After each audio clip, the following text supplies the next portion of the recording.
Welcome, everybody, to a new episode of the Open Internet Pod. As always, I'm joined by Richard Paris, co-founder of Sato. Evening all. And I want to thank everybody for joining us once again. As a reminder, the show is live every Thursday, 12 p.m. UTC, and then on demand every Sunday, 12 p.m. UTC, in your favorite podcast app. How was your week, Richard? I heard you had quite a lot on your plate. Oh, it's been a huge week work-wise. There's a whole lot going on with the network. Got a big refactor coming out, and when you work on something like a blockchain, you can't make any mistakes. Like you can't. It's very unforgiving about errors and so forth. So you need to do a lot of testing, a lot of checking and stuff. So there've been a few late nights, but it's been very exciting to see what we're kind of putting together for people. Sounds great. Sounds good. I'm looking forward to seeing what you guys cook up. I'm sure everyone will be very happy with the results. So, before we get into things, today's topic is the man in the arena. But before we get into that and the various ways in which one can read that man in the arena statement, I thought that we would ease our way with a bit of news. As per tradition, let's start with the EU watch, and of course, as always, it seems like in addition to the EU watch, we should also have a little part of the news called chat control, because this zombie never seems to die; it just comes back every week. And It was. I think it's a podcast we might both listen to, but I was listening to this podcast this week, which covers this kind of topic, and they're punching upwards is the name of it. And the guy was saying, well, look, I've explained chat control before. And then he read out the names of the episodes where he'd covered chat control. And it was like, what is chat control? Chat control is dead. Chat control is back. Chat control again. And there's like this sort of 6 or 7 episodes where he's gone through this history of like chat control just refusing to go away, despite the fact that it's been voted down 6 times now, I think. So it's an incredible zombie of a piece of legislation, and you have to wonder what's animating it if it keeps on keeping on like it is. Yeah, it's strange to see it. But at the same time, I'm looking at it from the point of view of how many people find out about it, right? So you can understand that, for example, what happened last week was that the old version of chat control 1.0, which is like this optional chat control that you can opt into as a provider, right? That one got reinstated because they couldn't repel it. But there's also a chat control 2.0, which has a lot more, like it's more like the one that we were talking about, the one that scans your messages in advance and so on. But it's just nice to see that. One is bad, people, by the way. It's not like one is fun, but 2 is a lot more aggressive and invasive. Yeah, and the first one also skips over peer-to-peer encrypted messaging. So if you have peer-to-peer encrypted WhatsApp or Telegram or whatever Signal, then that should be safe. But I don't trust these guys anymore. I think we're past that point where we're like, oh, okay, if you say so. Yeah. No, it's again, like the whole trickery that was used to use a kind of extraordinary measure. I'm not sure what the term exactly is for the method they use, but then to talk over people who are trying to object to the fact that it was a point of order that you shouldn't be able to do this sort of thing on the last day of sitting. So I think we're in for a rough ride there. Although I am wondering whether some of it is good news in that by being so brazen and by messing it up so much, like by not slipping it through, they've now got people getting aware of the 1-2 play, first of all, and they're getting more airtime. So people are starting to wonder, like, what's going on. And so what I'm hoping is that this is actually overall a net positive in that it kind of mobilizes a lot more people to realize just what's going on with this kind of legislation. Because I think when you describe chat control 2.0 to people, they tend to freak out. They tend to be like, people are assuming, people have this picture, it's something that ends up on the phones of the bad guys, and then you can listen to them, and maybe that's not nice, but but that's good because we're catching the bad guys. And when you point out, it's like, no, they're just going to record everything everyone says. They may as well have a microphone in your house. Then people start to realize, okay, this is maybe something that we need to look into. And when they start looking into it, I think they start seeing a bit more about, kind of the tenor of this stuff. I think you had a very good, very valid point last time we spoke. You said something like, once this capacity is built into the apps, it's going to be deployed globally. It's just a question of time when it becomes legal to use the capacity, right? So once it becomes legal in the EU, then it doesn't matter. The apps are the same. You will download this capacity on your phone, whether you're in Burkina Faso or in Bristol. And it's a question of time before people actually use it. But yeah, let's hope that we won't get there. But even if we do end up there, it's good to know that there are alternatives that we will explore in the second part of the show when we talk about the man in the arena. And I would like everybody who's joining us, who's watching us, please subscribe to the Open Internet Pod. You can find it in your favorite podcast app. We're also on YouTube. You can find us there. And share this with your friends, family. If you don't want to share the live stream with them, you can share the podcast. Just get the message out to as many people as possible, because this is actually quite important, even more than we can imagine. So going this one, I think I'm going to leave this one to you. Flock camera backlash is growing. What is that about, Richard? So for people who don't know what a flock camera is, and I was one of them last week, basically Flock is a company, and it's a system for basically license plate reading, technically, which is very easily deployed. So a Flock camera is a proprietary product which involves a camera and then usually a wireless modem and a solar panel, right? So you can plonk this on a street sign or put it at the entrance to your compound or wherever you like, really simply. So it's a simple product that is getting massively popular, and it was originally designed and generally designed just to do things like, check who's come in and out of the employee car park, etc.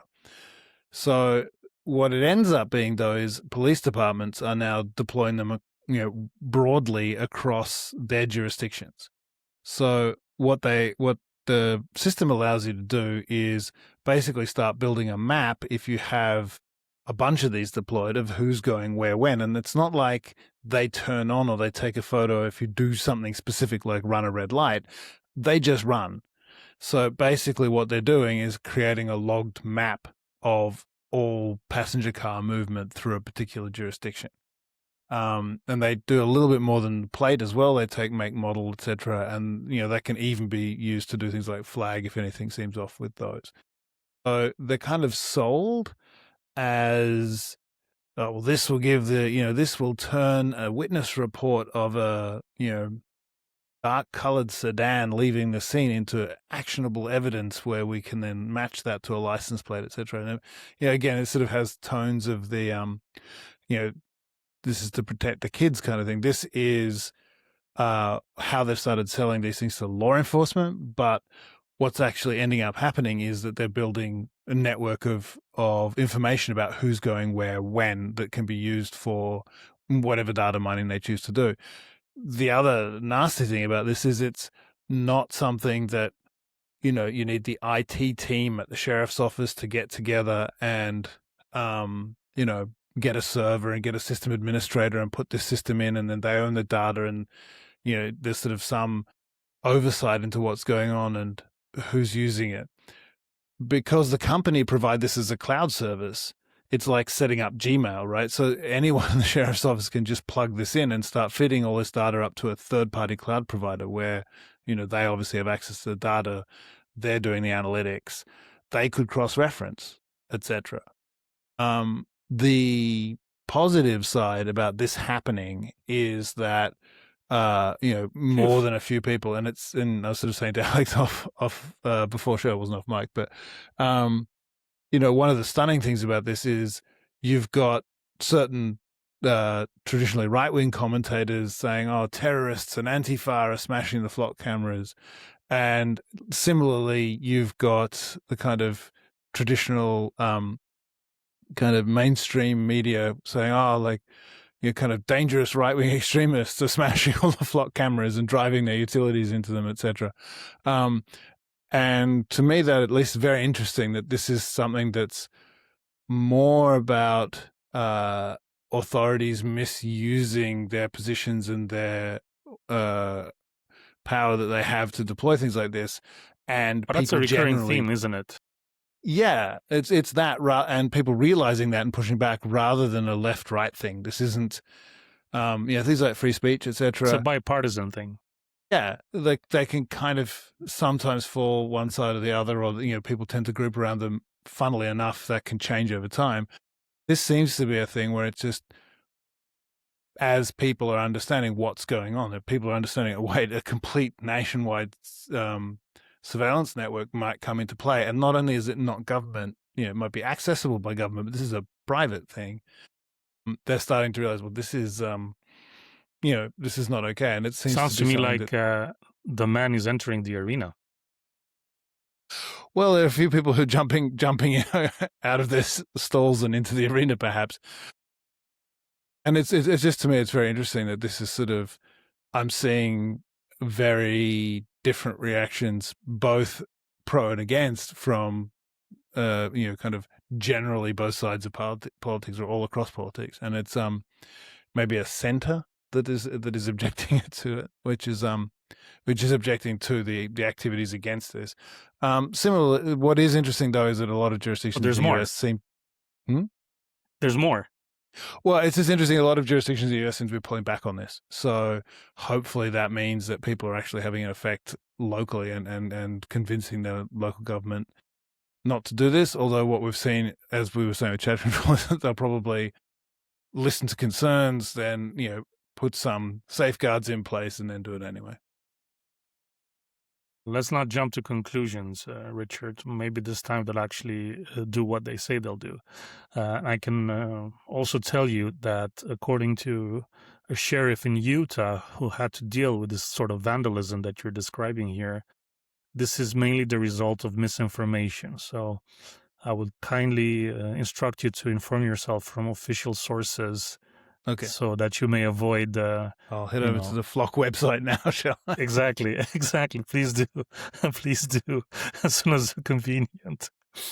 That's great. So at least we know why they're called Flock cameras, because that's the name of the company. So if you ever run across a sticker that says Flock, you know what to do. You get so used to acronyms. I was thinking, what could the acronym be? Yeah, exactly. It's actually just the name of the company. All right, let me jump in real fast with another interesting news, because this is the interesting part. You kind of see this mechanism, and I'm talking about the EU here, like fighting for its own survival. And, there's different aspects of this. We're not going to talk about all of them. We're going to talk about the ones that are relevant to the open internet. But Apple just lost an antitrust lawsuit against the European Union, because it's considered, and which is completely correct, that they have monopoly on their operating system and their storefront. And I think that I remember the last time I heard about an antitrust lawsuit was in the 90s or the early 2000s, with Microsoft being split because of Internet Explorer. And it kind of goes to show how they kind of like managed to oil the cogs. And now that the cogs are no longer cogging with one another, all of a sudden, the EU refound this amazing capacity to discover monopolies. Yeah. If we cannot control the monopoly, I guess we have to get rid of the monopoly. Well, I think it's interesting, because I think, they're doing a good thing for a bad reason. Yeah, well, there were a few cases of this in the 2000s, but I think it was largely, with Google and Android and things. It was some bundling cases and things like that, but I think it was largely like positioning, right? So that's my take on it. It was kind of the EU wanting to set out some controls, point out where we've got the bigger stick, and then that having some ramifications. I Big stick also energy. think that you kind of you get some of this stuff where the tech firms are very, very savvy about pushing back on popular um, kind of, things that politicians are doing, which are actually probably good, and then losing. And I think this is a very subtle and clever strategy. I think they'd like to win. They're not if that came through, that would happen. They'd be happy about it. But it also means that what they don't do is fight on the important things that they really want. A Right? This strategic loss. creates a sense that they're being regulated. Right? But at the same time, they're doing these much, much larger things. And in fact, if the state starts looking sideways at that, they lobby, they grease the wheels in other ways, they tie it to other contracts. They do a lot of other things to make sure that those lawsuits don't happen. And I think sometimes that gets, kind of out of their control, and something happens where there's a big antitrust case like this one that they didn't want to happen. Or sometimes it's a thing where I think the EU is taking a different stance versus the US. And so maybe they've realized, for things like local financial reasons, that Apple having this monopoly and this control is something they don't want because it's bad for local alternatives that they want to promote.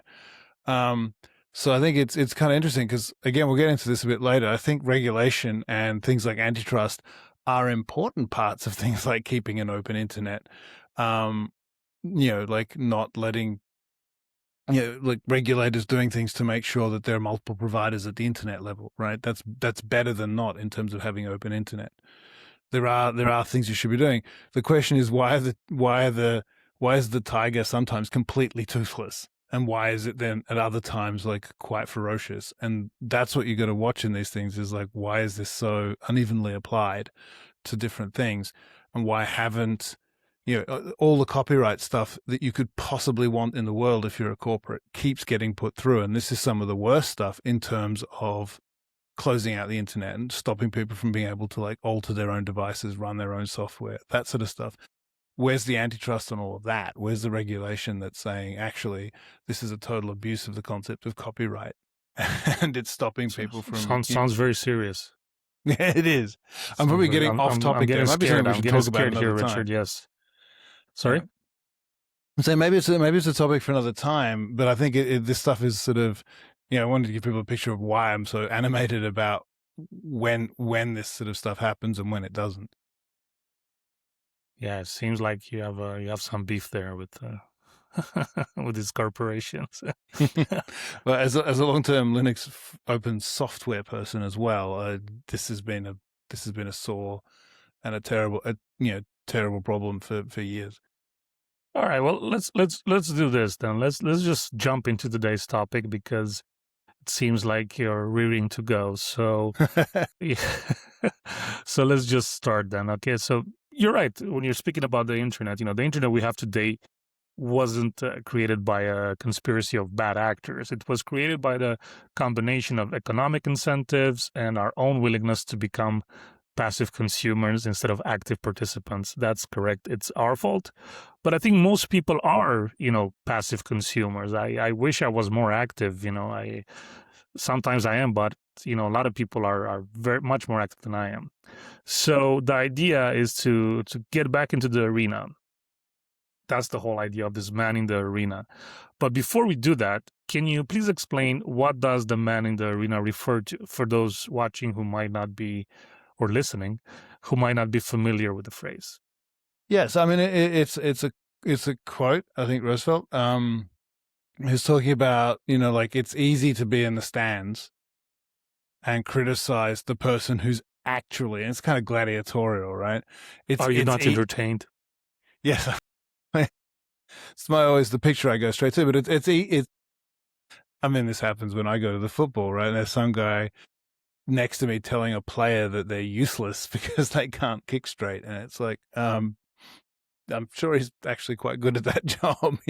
It's that sense of, are you actually in there participating? Are you really in the fight? Or are you standing on the sidelines watching it, making comments or, commentating on the thing, and understanding what it's like to be that person who is, playing in the final, who has, the criticism and, everybody second guessing everything they're doing, as well as their own battle to fight. Right. So yeah, being the man in the arena in that sense is simply being the person who's actually taken it upon themselves to Come on, take on Richard, the fight. be honest. Do the whole thing. Say it. My name is Maximus Decimus Meridius, I don't commander actually of the remember armies of the North, well, so general of the Felix Legions, loyal servant to the true emperor Marcus Aurelius. No, no, you don't want to do that. The problem with that is that he was kind of forced into the situation, and what we're saying today is that people should jump over the edge of the arena from the stands and get involved themselves. You should go and help him out, is what you should be doing. Judging from how the second gladiator turned out, they need help. But no, it's true. It's true because I think this is such a wide topic, the men in the arena, because being in the arena has been difficult, right? It's much easier to be on the side. That's why you have 10, 11 players on each side of a football match, and 80,000 people in the stands. So there is a like a ratio difference there, right? But in today's world, with things that are happening, with all these options we have to express ourselves, it's easier than ever to step into the arena. The problem is that sometimes, depending on the algorithms, you might not be seen. You can be in the arena and there's like, even us right now, like we have like 2 viewers or 3 viewers today. Last week we had 50, now we have 2. So please come and watch us. We're in the arena, help us out. But why does this matter? I mean, internet isn't just modern TV, right? No, this is really, really important. And I think, you're sort of saying, people feel like they're participating more than ever, but it is important, because these are our town squares. These are the places where decisions are being made. These are the places, most importantly, I think, where ideas are communicated, as well as commerce is conducted, etc. So if we don't have an open internet, that means there's a gate in front of ideas. There's a gate in front of people, trading and communicating freely. The simple version of what you're saying is like you click on a link, you get a link from a friend, you click on it, you want to read an article, and it's asking you to create an account. Yes. Anything like that. Again, you go in and you went in for social interaction with your friends, and what you get is a small amount of your friends and a large amount of curated content, which is all there for, whichever reason the people paid to put it there have put it there.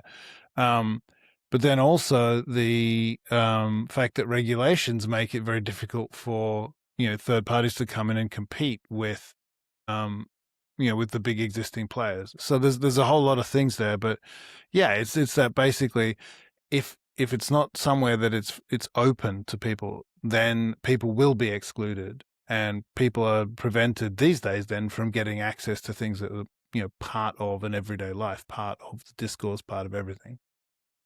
But it feels to me that it's a bit like those, like, I don't want to say Hunger Games, but it reminds me of this, like when they build the Pantheon in Rome, in order to get that dome structure so perfectly curved, they had to fill it with a lot of dirt and then build on top of it, right?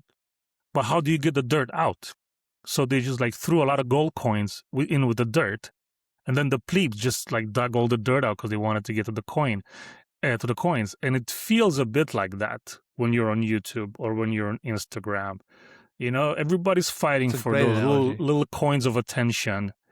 And that's kind of like the name of the game. You have these like big, the big emperors that have the fiefdom, the empires, the Meta empire, the Google empire, right, the Amazon empire, and they're like throwing some gold coins in with the dirt and like fight amongst yourselves.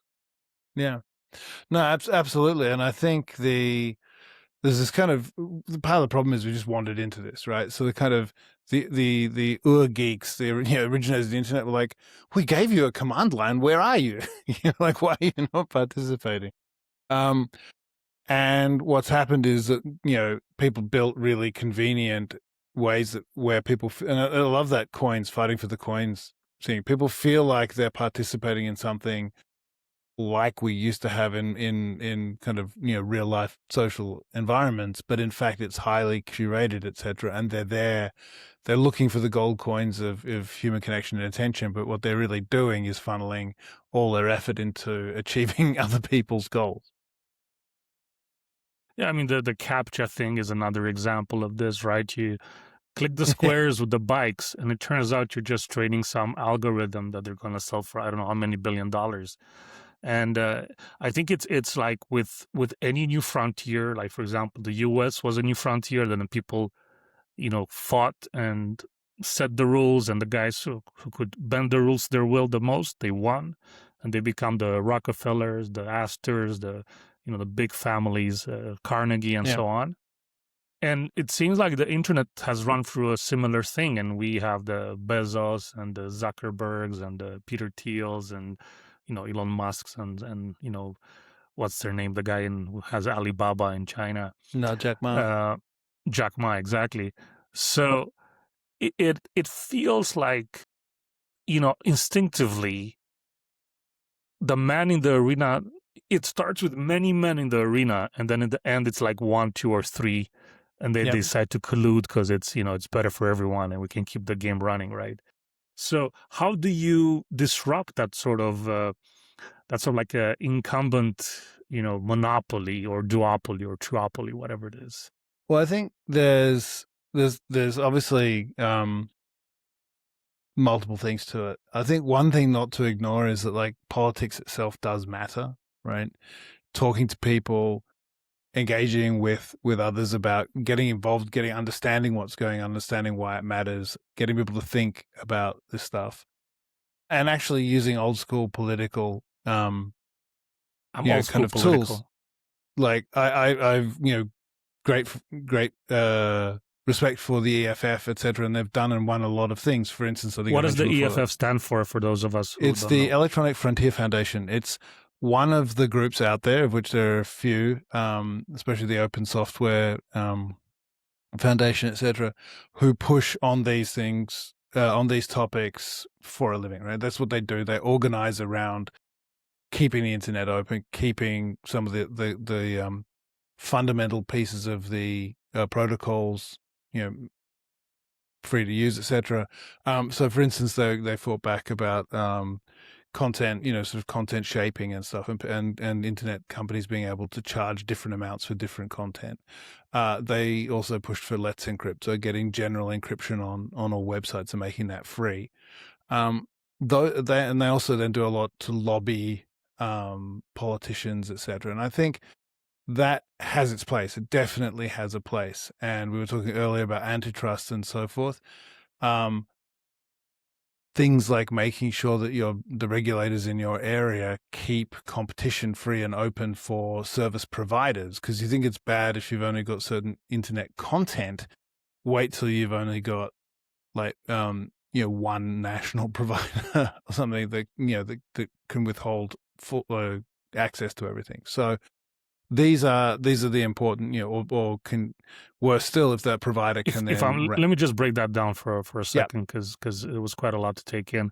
So what you're saying is that this sort of behavior can result in monopolies spreading, the business model spreading, not just to the internet, but also into like tangible things in your life. And I think we have some examples of that. I come back to Europe because where I live, we have some examples of that in the energy markets where, they rig the rules so that if you create, let's say, 80 megawatts of, zero cost solar energy or water energy, and then you create 1 megawatt or 1 watt of natural gas energy, and that costs 80 euros, you can price the rest of your production at the same price. And that thing can only happen if the market allows for this sort of monopoly to dictate the rules. That's where there are places where rules need to be set. And I think that's one thing I would say, like, I think this is all about incentives. And you're talking before about what ends up, kind of happening where you have a lot of players and it gets pulled down to a very few. One way to control that is through regulation and through, communities getting together and managing this stuff. I think what we're seeing is it's not enough, right? It doesn't by itself, that's part of what we need to do, but it isn't going to be sufficient. I think that's not enough because, they kind of like changed the rules. Like they set the rules properly the first time around and they wait for you to look away and then they change them. And then if you notice, then they change them back a little bit. And then if you look away again, then they change them again. So it's like the chat control is the perfect example of this cat and mouse incremental. It's called like the salami strategy. It's like you don't notice because it's like a tiny slice each time. But, over a longer period of time, you realize that you slice the entire salami. And I think the one thing that I like, the thing that I love about Sato is that it kind of had this like constitutional rules for everybody. So even though you might say like, oh, these are the rules, you can look away because nobody can change the rules. They can build something with different rules. But once the rules are set, especially on a network level, you can't change that. And I think that's the sort of thing, I think this is the connection between politics and technology in my eyes. It's like, it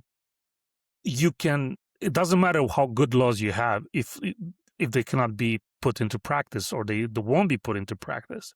But if you have laws at a network level, it doesn't really matter because the network will put them into practice. So it kind of like solves that issue of being human and, trying to fix things your way.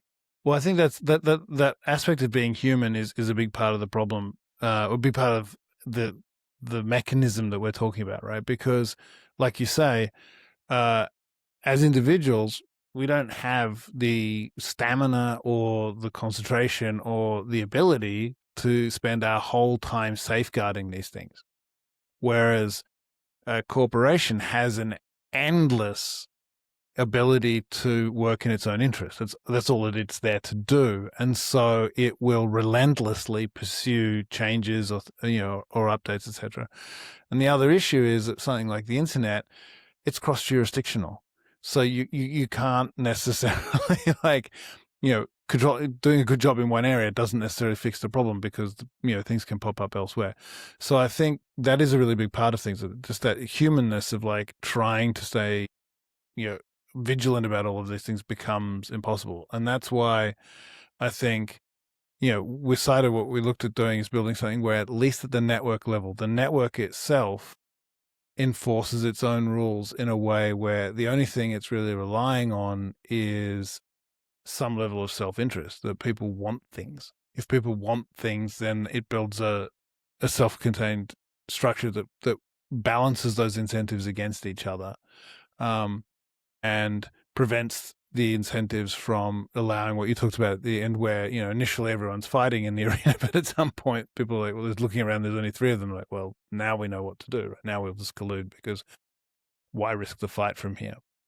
And that is a very important part about the design of the network there, because it actually then guarantees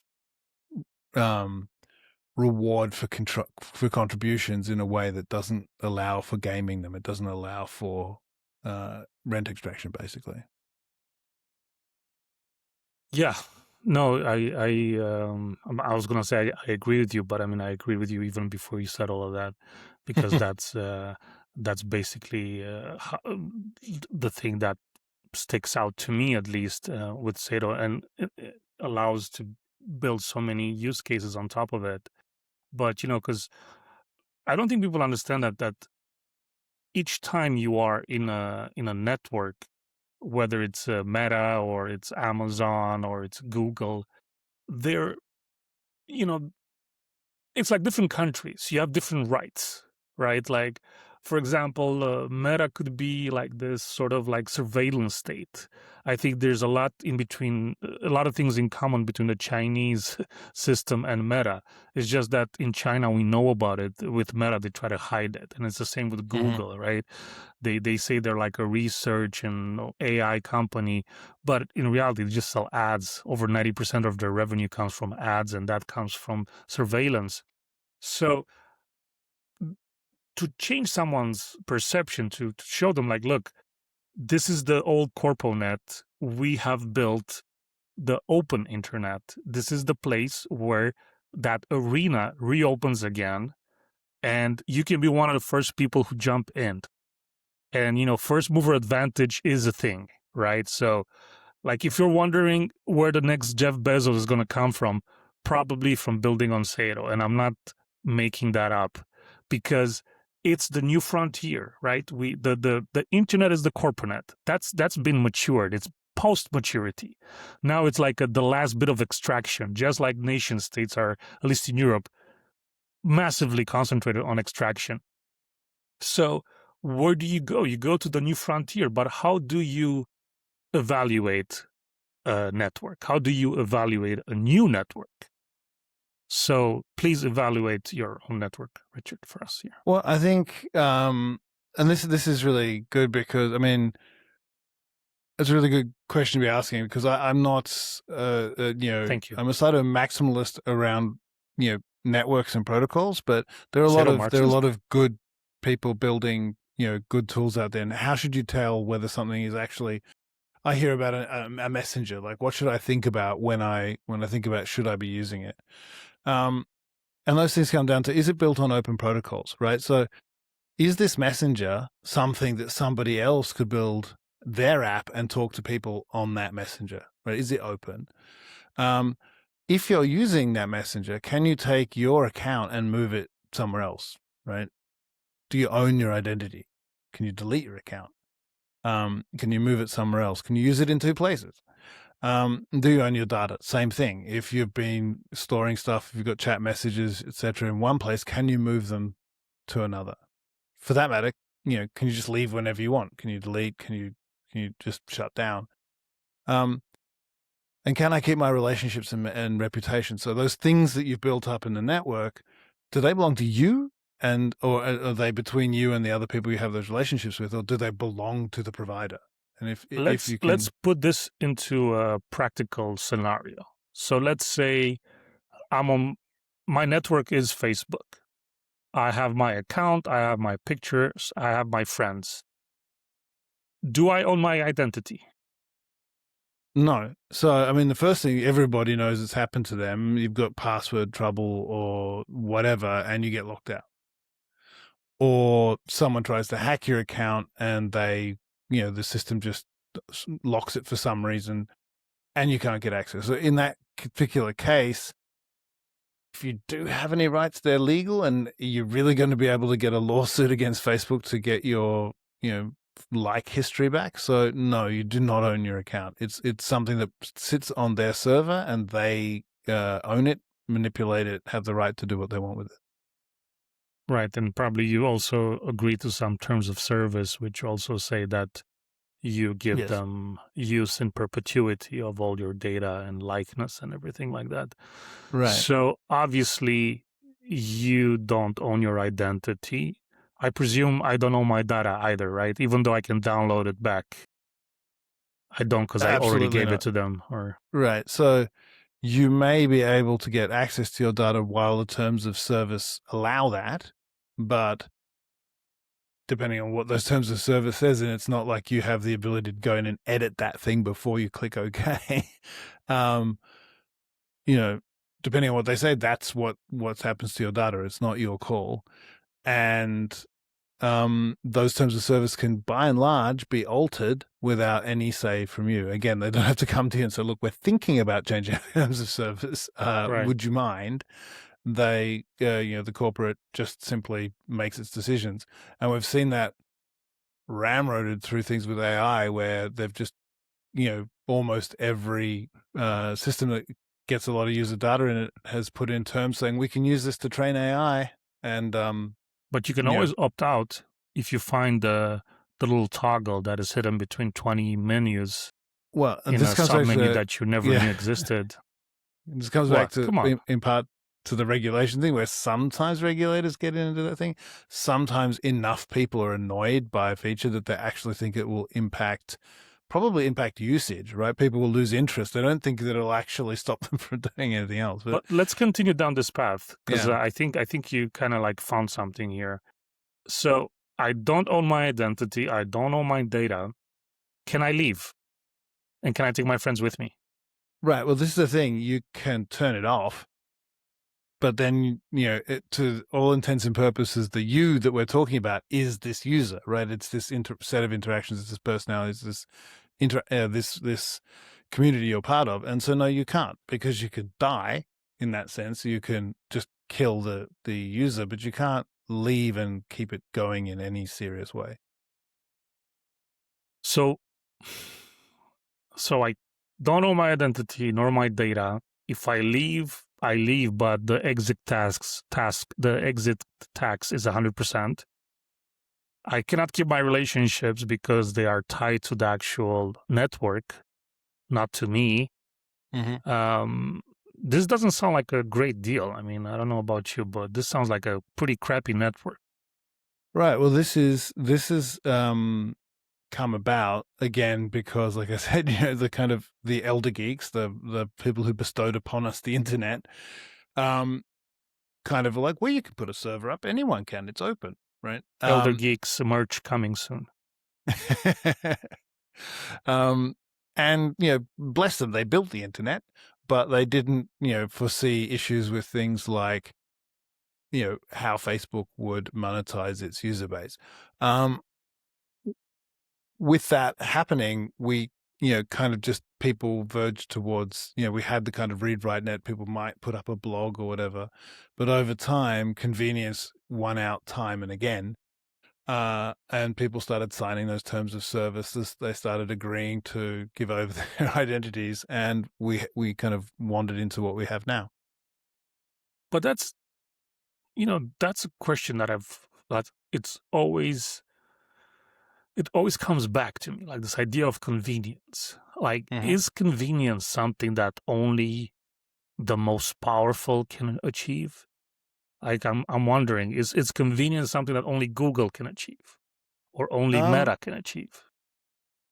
This is a very interesting question, and I think it's something people give up on because we have this sort of unidirectional. This we sort of see things as moving in one direction, right? And that problem I was talking about, where like, okay, the internet's open, but you have to have the skills to run a server and run part of the internet yourself, led to this convenience-based thing where, okay, well, I'll just go and log in on Facebook and let them manage everything, but then I can exist on the internet. And so people tend to think, well, that's that then. But stuff has moved on, right? This is the thing. The technology has kept advancing. We have very different tools, toolkits, etc. now, but we also have experience. Let me tell you what I see. I see that convenience is paid for by your lack of agency, right? Convenience is paid for by being passive. And that's how you end up digging in the dirt for the gold coins, by being convenient. And everything you ever wanted lies on the other side of inconvenience, right? So, for example, I'm coming back to Sato. Sato is a network that's just starting out. I'm sure that in 20 years, somebody will have a similar conversation about like the monopolies that were built on top of Sato and how these future technologists are like, changing the world and how we need to build something else. But isn't it so that once you decide to be part of a network and work on it, you are no longer being passive, right? You are taking an active role, and there's like all these little bits of things that you can make more convenient yourself But if you try to do that, if you try to go to Meta and say like, hey, I have this idea of how to do things, you have no chance. If you want to go to Amazon and do the same thing, you have no chance. There is no part for you to do out of the role. The only role for you is to be convenient and passive. In something like Zero, you can be convenient and passive, but you can also be active. You can also get in the arena. Yeah, and I think at more than one level. So I think there's an important thing that is different with Sato to the internet, and it's the reason we built it, is those things I was talking about before, actually asking, does something have these properties? It's possible to build things on Sato that have all of those properties. It provides the tools to do that. And not only that, it provides tools to make it very simple to build competing products and very, very difficult, if not impossible, to build products that don't offer those things. So it is possible on Sato. You could build something that looks like Facebook. Heaven knows why you would, but you could try, and you could encrypt all the data in ways that only one centralized authority can unencrypt it. So you're using the network, but you're not really using the network. You're just hiding everything, and you're storing everybody's data in silos, etc. You could do that, but the game is rigged against you on Sato if you try and do that. That's the difference, right? And it means that if people want to participate, you can do that simply by asking those questions I was asking and by looking for tools that do those things. Because if you find them, you're helping yourself, you're guaranteeing for yourself that whoever's providing you the service can't make you just a convenient tool for their money making, because they have to keep you on side, because you can at any time leave. You can take your network, you can take your data, and you can take your identity. And it also massively removes, and this is a big difference between Sato and something else, because the infrastructure is paid for by usage, you can release a new product onto it without having to do the infrastructure side of things. Right. So one of the great moats around something like Facebook is that to compete with Facebook, you need 55 data centers to start. Right. If you're going to make a serious play for them. So you need huge amount of money to go to players like Amazon, et cetera, with the hyperscaling, infrastructure technology to say, can I do this? You could build an app on Sato that has 5 users because they're paying fees to use the network. If they bring 5 friends, they get more network. And the people who scale that network do their job, and your app doesn't have to. And that's a huge difference as well. What I'm hearing here is that I could literally build, in this case, a Facebook that is used by 10 people, and I can make it viable because the network takes care of the infrastructure, and the network can expand and contract depending on the uses. More than that. If you're using the standard protocol, right? So you're reading and writing posts to the network, then your users can see posts from their friends who are using someone else's software. And people using someone else's software can see your users' posts. So why would someone use your software? Because it's better software. They like the UI, the UX, the experience, the way it helps them author. It has features they like. It's pink, whatever it is. They like your software, right? The fact that other people like the blue thing with the other features over there doesn't stop you from gaining your audience, and doesn't force your audience into having to choose, well, am I using the blue thing with all my friends, or am I using Alex's pink thing that I like better? They can just make that choice to use the pink thing without having to leave their friends behind. And that's a huge difference when it turns in terms of like who's in control. It sounds a lot like capitalism. I'm not sure I like this. I like monopolies, Richard. I don't like to compete. But, jokes aside, let me play devil's advocate here for a second and ask, as the bigger question, what happens economically if this succeeds? I mean, who captures the value? Who becomes powerful? Who gets rewarded in this system? Well, this is something I was sort of going to pull you up. I think one of the things that is different about what we're trying to achieve on Sato is you could try and build your Bezos empire or your Zuckerberg empire. But actually what you're going to end up with is a lot more smaller, sometimes artisanal level, sometimes moderately sized groups, winning an audience and a customer base who just love their product for the product. So think more about like maybe motorcycles or stereo equipment or something where some people just buy a thing that makes the music sound good in their house, and other people spend thousands because they love this custom thing. Software is going to be more like that, right? For people who really care about aesthetics and who really care about certain aspects of the software, they'll be able to go and get something custom made if they want to. They can have their own Facebook client that does everything they want just how they want it. Other people might just be happy with the Aldi version that just gets you your friends' posts and lets you post, and it's simple and cheap and it's enough for me, right? You'll have competition, so you'll have a much broader range of doing things. And things like Amazon, for that matter, will go away completely because of different stuff I talk about. So I think what you'll see is when you start asking those questions before, is it built on open protocols? Do I own my identity, etc.? That'll match very well with questions where when you look at them, you say, who profits from application becoming really popular? Well, it turns out if it's done correctly, and if all of those other things are true, it's the users that profit because the users get a better app. The app maker gets some money for making the app, and the more popular it is, the more they'll get. The users get part of that value of that success because obviously the app maker has more money, more time, more employees to do a better job. No one's running off like a bandit with 90% of the extracted value. And that's the big difference. I think Elon is going to shut down this live stream if you keep talking that way, Richard. Don't worry, Elon. You're still need a brainwashing large the corporate kids to build a into spaceship. thinking they. Sorry? I said you still need a large organization to build a spaceship. And I'm not saying that we're going to be building spaceships inside it. No, but I guess I understand what you're saying. Like if I would bring this back into tangibles, right? Like for example, we have, and we're turning this episode into a big Sato episode, but it's very important because the idea of the money in the arena is also connected to having the arena, and the arena that we have today, it's no longer an arena, right? So we need a new arena in which to build and to fight and to discover these new things.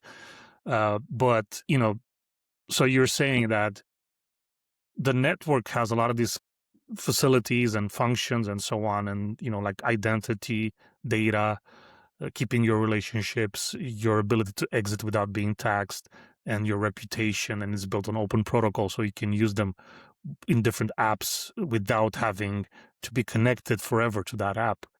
My question is, would it put me in a situation where, let's say, I buy a different theme for Red Square that is, I don't know, made by Louis Vuitton, and I differentiate my own version for that, and this version also comes, let's say, with some special emojis, NFT emojis of Birkin bags, and that's my version of it. And other people who have my set of income, like I make $1 gazillion an hour, they can do the same. Or is that what you're like? I'm exaggerating with this example, but is that the thing that we're looking at? Like, can people even add functionality, or is it more like aesthetic at this point? I mean, yeah, it could be anything, right? So this is the cool thing, right? Because anything, it means a lot, like for something tangible. So I might use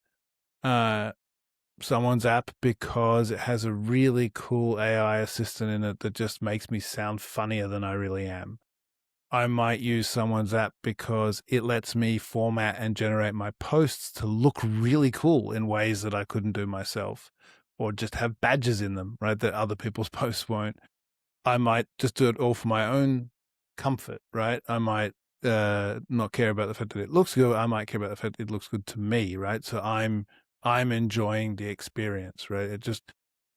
I can have the application written and look exactly how I want. If that's valuable to me, and I can find someone to build it, because I'm not stuck on, well, I have to hope Facebook do it, right? And I'm not using an interface that was designed by a product team that in the end of the day is trying to optimize for sales or attention or whatever they can extract out of me.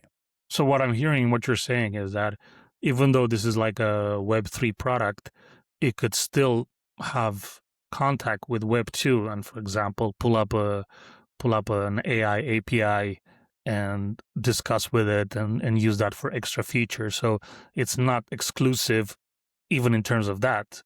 Like when we talk about non-excludability, Web3 does not exclude Web2, but Web2 really, really wants to exclude anyone else from gaining Absolutely. value or creating value without paying, a huge fee to the masters. Yes. Um, Go so ahead. if this becomes the biggest network on Earth, I see here in the note it says if. I say when this becomes the biggest network on Earth. Would it become more open or more closed? Well, this is the thing. A lot of people talk about decentralization in the space, and the big trick is designing something, and it's what we spend lots of time doing on, where even if there's actually only one provider, they can't misuse their power. And that gets into some technical stuff about what you can and can't do with traffic on the network. But like you said, Alex, earlier, it comes down to having constitutional rules. Because anyone else can always compete, maybe there aren't that many, competitors. So it could be a very niche app that only a few of us use, and there's only a couple of people making it, so we don't have a huge amount of choice, but we do have choice, and anyone can come in and compete. It could be the biggest thing in the world, right? It could have 90% usage worldwide, like Google did for search. And if people are enjoying that product and they're getting value out of it, they can use it. There's nothing stopping that from happening. The big thing is if a piece of software answers those questions positively that we were asking earlier about how to evaluate them, then what you will find is the bigger they get, the more open they get, rather than the other way around. Because the bigger they get, the more they invite differentiation, competition, splitting and forking into different things. And I think anyone in the Linux community will know this, that like popular open source software often forks because you end up with a big enough community that they have two ideas about how this should be, and that's fine. Everybody ends up winning out of that. So that to me is the real kicker, is that you end up with online experiences, products that improve with usage and improve the bigger they get, rather than becoming more and more of an entrapment and more of an enrichment to only one or two people. I think those one or two people are going to be very upset with what you're saying here, but the rest of the world will love it. And I think that's a trade I'm willing to make. I don't know about you, Richard. It's one I'm trying to make real every day. But it's very interesting because it kind of like changes this mentality from being a doom scroller, passive, content consuming person or internet user, right, into someone that can have a say in how this internet works, right? And considering that there's less and less things that we get to have a say in, this feels like one of these like arcs where you can, the first people come in and they start building it, and then like 2, 3, 4 years down the line, everybody wants to get in, and everybody can get in, and the bigger it gets, like you said, the more open it gets. So it's just a question of like the first mover advantage in this case is the person that their advantage is that they'll have much more experience when other people come in and they're fresh. But that doesn't mean that they can close the game after 5 years or 10 years because the network won't allow it. So it's basically saying be the change you want to see in the internet, right? To quote.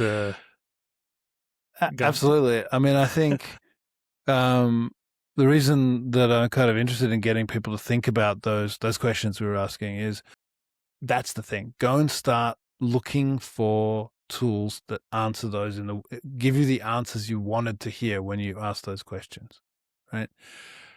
That's going to make the difference, is go and look for that in software. And when you find it, use it. Get out there and do things. You can do a lot of this stuff on side of right now. But, by doing that, you're actually starting to show people that you can get involved and you can do these things. I think there's more coming, isn't it? Well, there's a lot more. I mean, I think I'm happy, telling people go and do these things. Any piece of software that can meet those standards is a positive thing.